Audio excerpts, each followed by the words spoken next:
Baccalauréat permanent, décembre 2025, série SMP SVT. Physique, correction. Première partie.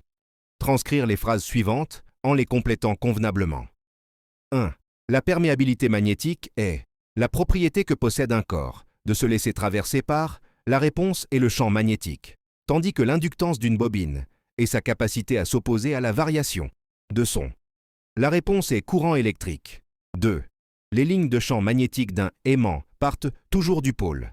La réponse est nord pour rentrer par le pôle. La réponse est sud.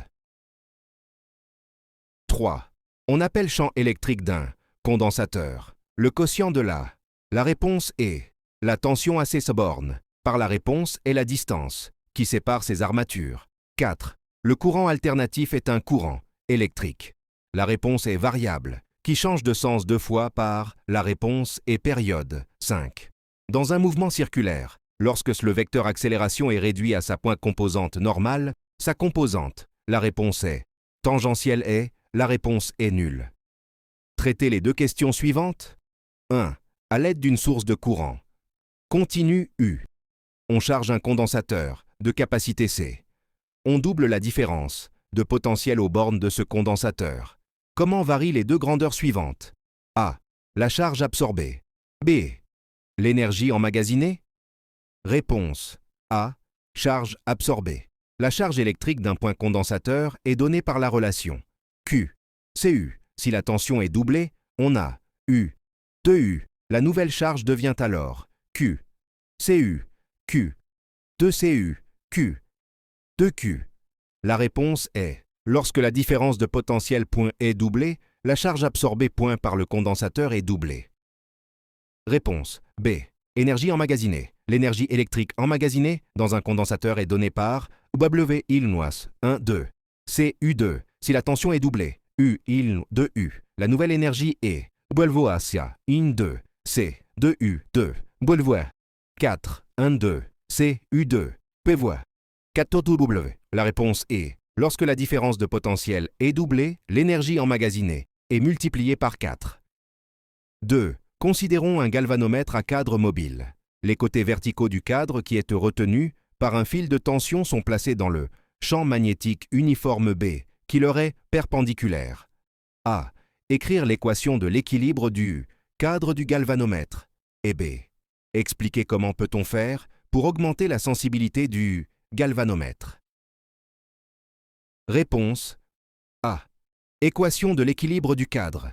Lorsque le courant I traverse le cadre du galvanomètre, il apparaît un couple magnétique qui tend à faire tourner le cadre. Ce couple a pour expression MM, NBIS. Le cadre est retenu par un fil de torsion qui exerce un couple de rappel proportionnel à l'angle de déviation SA. R, R, C, Tra. À l'équilibre, le couple magnétique est égal au couple de rappel du fil, d'où l'équation de l'équilibre. N, B, I, S, C, Tra. B. Augmentation de la sensibilité du galvanomètre. La sensibilité du galvanomètre est la déviation angulaire obtenue pour une intensité donnée. Elle augmente lorsque le rapport NBS-C augmente. Ainsi, pour augmenter la sensibilité du galvanomètre, il faut augmenter le nombre de spires du cadre, augmenter l'intensité du champ magnétique, augmenter la surface du cadre, diminuer la constante de torsion du fil en utilisant un fil plus souple. 3. Choisir la réponse jugée correcte et l'écrire sur une feuille de mise au net. 1. L'équation horaire d'un courant alternatif sinusoïdal est IIIE. 2 sin 120 pt. A. Le courant a pour fréquence. La réponse est 60 Hz. B. L'intensité efficace du courant vaut. La réponse est 1 ampère ou AC. Ce courant alimente un condensateur de capacité 60 mmF. L'impédance de ce circuit est égale à. La réponse est 44,2 ohms. 2. On donne 3 condensateurs points de capacité respective. C1, 20 UF, C2, 20 UF, C3, 17 UF, placés en parallèle. L'ensemble est chargé sous une bouée d'épée constante, U, 300 VA. La capacité équivalente de. L'association est, la réponse est 50 UF, B. L'énergie emmagasinée par l'association à la fin de la pointe charge est, la réponse est 2,25 joules. C. La charge prise par le condensateur C3 est, la réponse est 3 millicoulomb.